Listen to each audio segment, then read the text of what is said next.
Hello, and a really warm welcome to you back to another Wednesday video up here on the main Triang Super4 Vintage Railway. Already running at reduced speed on the upward main line is a Wrenn Cardiff Castle. Now we'll get to that in a minute. The reason it's running at reduced speed is, you might have noticed this, but so far I think only one person has pointed it out to me. There has been works at the station, so speed limits are in place, an extension is being built, so right at this time there's members of the contractors working away erecting parts of the station, so both lines are at reduced speed. Now, in last Wednesday's video I did say I was hoping to do something completely different today. Well, unfortunately, as often happens, time has been a bit short, but look in these two boxes. Here's a box of grey Triang standard track I've recently unearthed, and right next to it a box of Series 3 track. Now what I was hoping to do, and still will, is get a couple of loops set up downstairs in the warm by the stove and do some real old toy train running. The other idea about setting up a couple of small loops downstairs is that going through the collection I'm starting to come across 2 or 3 old nice train sets. Not only Triang, but a Wrenn train set or two and some Hornby 002 rail train sets, and I'd like to just get them out and run them just like someone might have done if they'd got them for a present at Christmas or on a birthday. Set the track up and just have great fun with the contents of the box. So that's all to come soon, hopefully.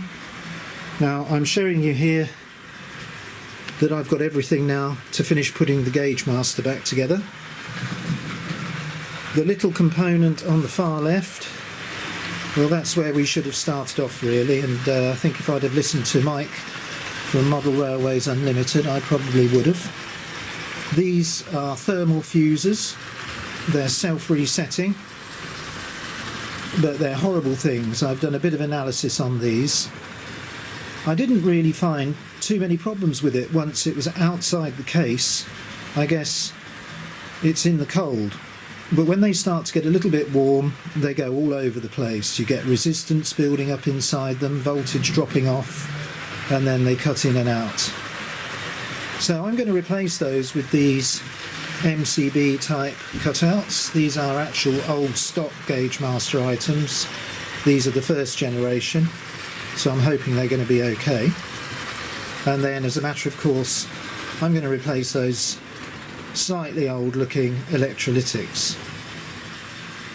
But taking this thermal fuse out of the circuit has caused the controller to go back to normal. And if you saw my extra little running session on Saturday, you would have seen the West Country class Barnstable going around the railway beautifully without any cutting out at all. I do have one other item to show you.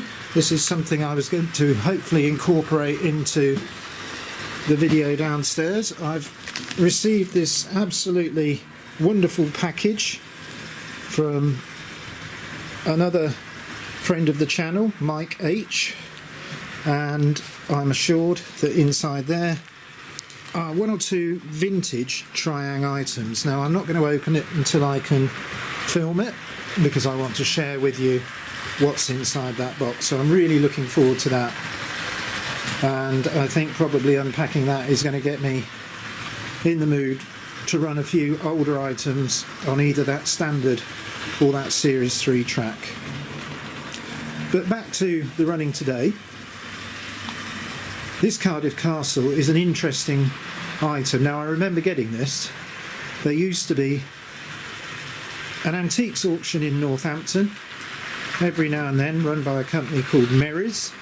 It took place in the old cattle market, and the cattle market was situated very near to the railway line to Bedford, which was decommissioned and taken up in the 60s and 70s.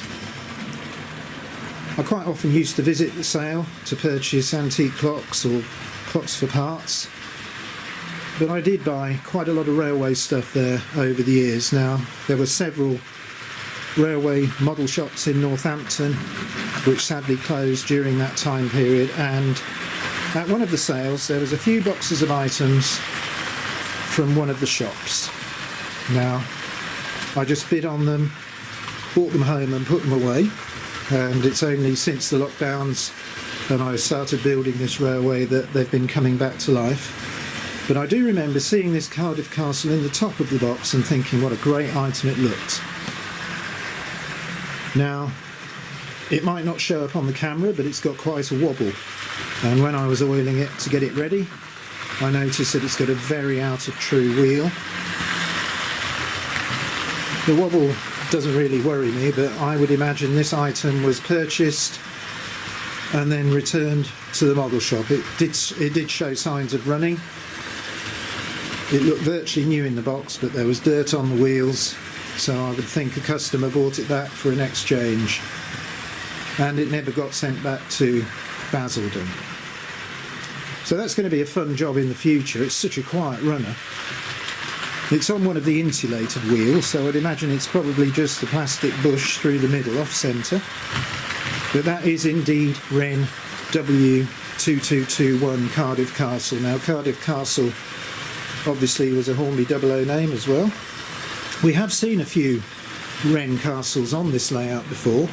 We've seen the Ludlow Castle, the excellent light green Brecon Castle, and the blue Windsor Castle. So apart from this Cardiff Castle, the only other Wrenn castle I have that we haven't seen yet is the Great Western liveried Devizes Castle. So hopefully I'll get that running for next week.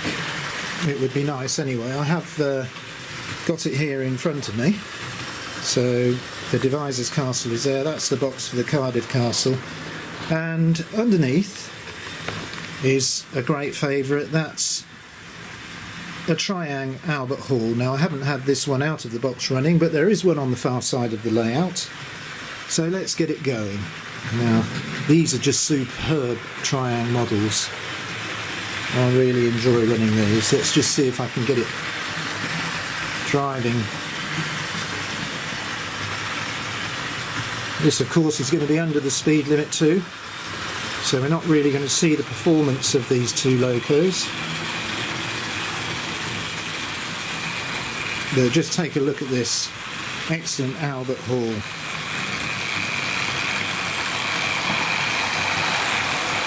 Now, that's got a rake of Triang, and there's a Wrenn Pullman in the middle there, so it's a mixed sort of service. And both of these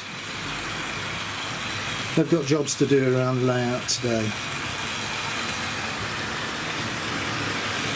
Well, I hope you've enjoyed seeing these two locos, and I'm going to leave you with them running around the layout. And as I mentioned before, in the next couple of weeks, hopefully we'll get to see some of the other items and unpack Mike H's excellent looking castle. I just want to take the opportunity to thank you for all the great comments about the short Saturday running session.